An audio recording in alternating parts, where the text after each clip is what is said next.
আ বাঘ বর্তমানে হচ্ছে গিয়ে যে আমাদের সুন্দরবনে ২০২৩ এবং ২৪ সালের গণনায় ১২৫ টি। ২০১৮ সালের গণনায় ছিল ১১৪ টি। এটা হচ্ছে গিয়ে যে মানে সর্বশেষ আ আ গণনা এবং হচ্ছে গিয়ে যে আপডেট গবেষণার মাধ্যমে হচ্ছে গিয়ে যে এই তথ্যটা পাওয়া গেছে। আর এখন বাঘ হচ্ছে গিয়ে যে বাড়তেছে। মানে তুলনামূলক এর আগে হচ্ছে ছিল কমতে ছিল। কিন্তু এখন বর্তমানে দিনে, দিনে এই বাঘের সংখ্যা বৃদ্ধি পাচ্ছে। আমরা অনেক সময় দেখি সুন্দরবনের বাঘ সাঁতার কাটতেছে। আসলে কি কারণে আসলে বাঘের সাঁতার কাটে?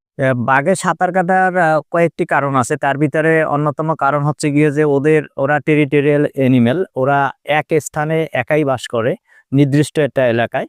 যার কারণে ও টেরিটরি পাহারা দেওয়ার জন্য খালে সাঁতার কাটে। কেটে এপার থেকে ওপার যায়। ওর বাউন্ডারিতে অন্য কোনো হচ্ছে গিয়ে যে বাঘ ঢুকছে কিনা, এইগুলো হচ্ছে মূলত হচ্ছে গিয়ে যে দেখে। আচ্ছা, আপনি একটু যদি শেয়ার করেন, এবার আপনি হচ্ছে বাঘ গণনায় সুন্দরবনে ছিলেন। আপনার সাথে সরাসরি কি বাঘের সাথে দেখা হইছে? আ এবার হচ্ছে গিয়ে যে সরাসরি বাঘের সাথে দেখা হয় নাই। আর এবার হচ্ছে গিয়ে যে বাঘ গণনার সাথে আমি পুরোপুরি জড়িত ছিলাম না আরকি। কিন্তু এবার হচ্ছে গিয়ে যে বাঘের সাথে আমার দেখা হয়নি। এর আগে কখনো বাঘের সাথে দেখা হয়? এ পর্যন্ত ৩০ টা বাঘের সাথে আমার সাথে দেখা হয়েছে। আ সর্বশেষ যেটা হচ্ছে গিয়ে যে দেখা হয়েছে ২৩ সালে, আ আ ২২ সালে ২২ সালে একটা বাঘ দেখছি আমরা ফ্যামিলি সহকারে। আমাদের পরিবার নিয়ে ২ দিনের জন্য ঘুরতে গেছিলাম আলরকোল। সেখান থেকে ফেরার পথেই আমরা ফ্যামিলি সহকারে সবাই বাঘ দেখেছি যে সাঁতার কেটে এক পাড় থেকে আরেক পাড়ে যাচ্ছে। আচ্ছা, মানুষের একটা ধারণা আছে যে বাঘ মানুষ খায়। আসলে এই বিষয়টা কি? না, বাঘ হচ্ছে গিয়ে যে মানুষ খায় এরকম হচ্ছে গিয়ে ধারণা নাই। বাঘের হচ্ছে প্রধান খাবার মূলত হচ্ছে হরিণ এবং শূকর আমাদের সুন্দরবনে।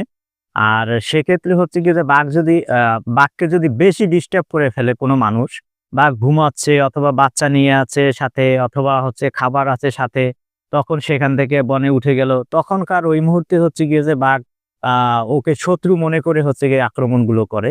কিন্তু নরমালি হচ্ছে গিয়ে যে মানুষ ওরকম খায় না। কিন্তু খেতে পারে। কিন্তু নরমালি ওর শিকার না।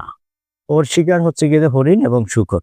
আচ্ছা, আরেকটা বিষয় জানতে চাচ্ছি। অনেক সময় দেখা যায় যে পর্যটকরা সুন্দরবন ঠিক আছে, ঘুরতে যাওয়ার পরে বাঘ দেখার সাথে সাথেই অনেকে হইচই করে এবং বাঘের গায়ের উপরে যে শিপ থাকে বা যে আপনার জাহাজগুলো থাকে, গায়ের উপরে উঠিয়ে দিতে চায়। মানে বাঘের গায়ের উপরে। তো এই বিষয়টা আপনি কিরকম না, এই বিষয়টা একদমই ঠিক না।